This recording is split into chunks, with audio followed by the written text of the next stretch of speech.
सहारा enterprises तुमच्या स्वप्नातली गाडी आता कमी किमतीत। इचलकरंजी शहरालगत असलेल्या कबनूर चंदूर रोडवर कोन्नूर पार्कमधल्या सहारा एंटरप्राइजेस इथं पश्चिम महाराष्ट्रातली विविध बँका आणि फायनान्स कंपन्यांनी जप्त केलेल्या जुन्या दुचाकी आणि चारचाकी गाड्यांची विक्री केली जाते। शोरूम किमतीपेक्षा 25 ते 50% पर्यंत कमी दरात, उत्तम स्थितीत आणि संपूर्ण कागदपत्रांसह त्वरित डिलिव्हरी। दुचाकी 20,000 पासून पुढे तर चारचाकी 50,000 पासून पुढे। आपल्या पसंतीची कार किंवा बाईक आता अगदी परवडणाऱ्या दरात घेऊन जा। विश्वास, पारदर्शक व्यवहार आणि उत्तम सेवा हेच आमचं वैशिष्ट्य। पत्ता Konnur park, Kabnur Chandur road, Ichalkaranji. Proprietor Rajubhai अजगर।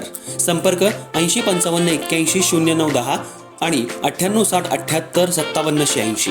सहारा एंटरप्राइजेस, दर्जा, विश्वास आणि बचत यांचं परिपूर्ण।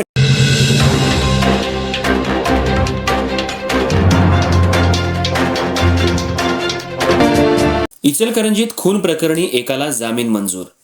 इचलकरंजी शहरामध्ये 31 ऑक्टोबर 2022 रोजी रात्रीच्या सुमाराला विठ्ठलनगर शहापूर इथं रहमान नदाफ याला पूर्वी झालेल्या भांडणाचा राग मनात धरून धारदार हत्यारांनी मानेवर, कानावर आणि डोक्यात वार करून त्याचा खून केल्याप्रकरणी आरोपी यश गागडे, आसिफ चिकोडे, साहिल माछरे यांच्या विरुद्ध शहापूर पोलीस ठाणे इचलकरंजी इथं गुन्हा नोंद करण्यात आला होता।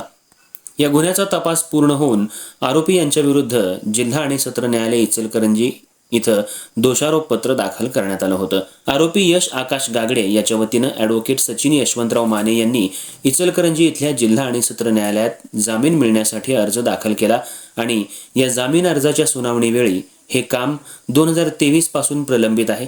आरोपींचं दोषारोप निश्चित झाल्यापासून आजपर्यंत या कामी कोणतीही प्रगती झाल्याचं दिसून येत नाही। त्यामुळे भारतीय संविधानाचा आर्टिकल 21 मधील अधिकारांचं उल्लंघन होतंय। तसंच या कामी सर्वोच्च न्यायालय आणि उच्च न्यायालय यांनी इतर आरोपी यांना जामिनावर मुक्त केलेलं आहे। त्यामुळे हे आदेश देखील आरोपीला लागू होतात असा युक्तिवाद आरोपीच्या वतीनं करण्यात आला। या जामीन अर्जाला सरकारी पक्षानं जोरदार हरकत घेऊन हा गुन्हा गंभीर स्वरूपाचा असून सर्व आरोपी यांनी कट रचून संगनमत करून खून केलाय। आरोपीला जामिनावर मुक्त केल्यास तो साक्षीदारांवर दबाव आणण्याची शक्यता आहे असा युक्तिवाद करण्यात आला। पण आरोपीतर्फे ॲडव्होकेट सचिन माने यांनी केलेला युक्तिवाद ग्राह्य मानून इचलकरंजी इथल्या जिल्हा आणि सत्र न्यायालयानं आरोपी यश आकाश गागडे याला जामीन मंजूर केला। आरोपीच्या वतीनं ॲडव्होकेट सचिन माने यांनी काम पाहिलं।